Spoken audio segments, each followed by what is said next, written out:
นี่ล่ะตื่นขึ้นมาก็สิประมาณนี้ล่ะพี่น้อง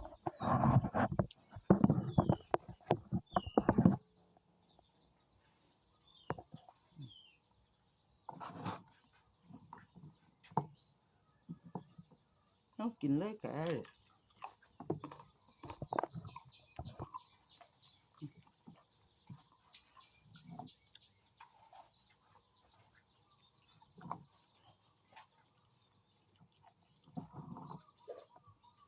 ได้หลายเติบอยู่พี่น้องได้หอบหนึง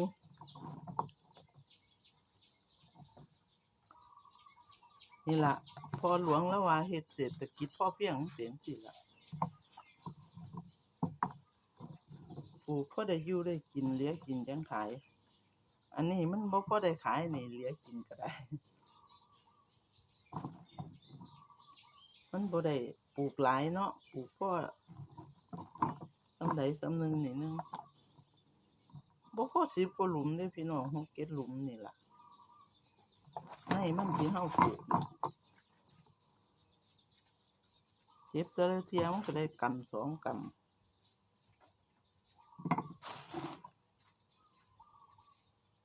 ยามมื้อเช้า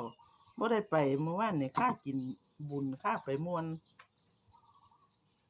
ก็เลยบ่ได้ไปมันก็เลยได้เฒ่านี่ซุ่มมันบ่เฒ่า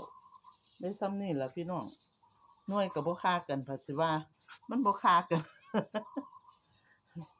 นึ่งเขาไว้แล้วก็ไปเก็บบวบเฮาก็ไปเก็บมาก็ได้กินได้หลายคักเนาะนี่เห็นบ่มันเฒ่านี่ซุมมันเฒ่าสิไปลวกซุมมันเฒ่าซุมมันนี่ก็เอาถิ้มไว้นี่ล่ะหาลูกมาหาอยากกินตำแต่ว่าก็บ่ค่อยได้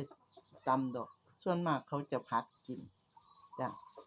เขาก็บ่ค่อยตำกินปานใดดอกได้ส่ำนี้ก็ไข่ก็แล้วอยู่มื้อหนึ่งอยู่นี่เป็นผักเนาะพี่น้องเป็นผักเป็นหญ้าเป็นผักแทนผักคันเฮาบ่มีผักกินป่นกินแจ่วจั่งซี้เฮาก็ได้ใส่ผักซุมนี้นี่หาอันนั้นมาซุปนี่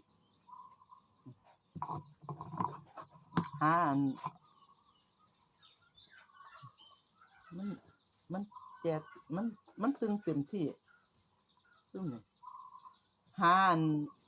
เห็ดมาซุปเนาะหาเขาเจ้ามาขายเห็ดเนาะเอา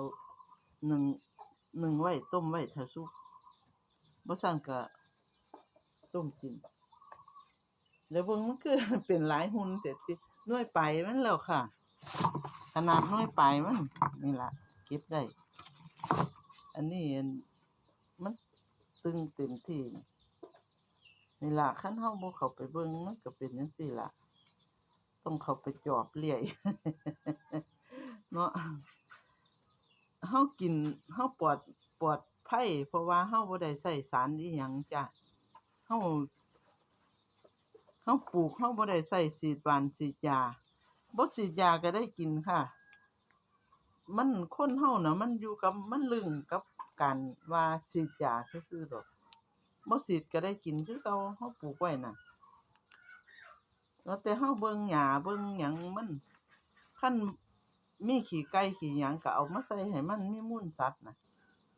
แค่นั้นเฮาก็ได้กินบ่หาแต่ว่าโอ๊ยเล่นปุ๋ยบักคักบักแหน่บ่หาแต่นั้นดอกจ้ะแต่ว่าหน้าแล้งนี่มันสิปลูกยากเนาะหน้าแล้งหน้าหนาวแหมผักเฮาปลูกง่ายปลูกดีเอาจ้ะตามนี้ล่ะพี่น้อง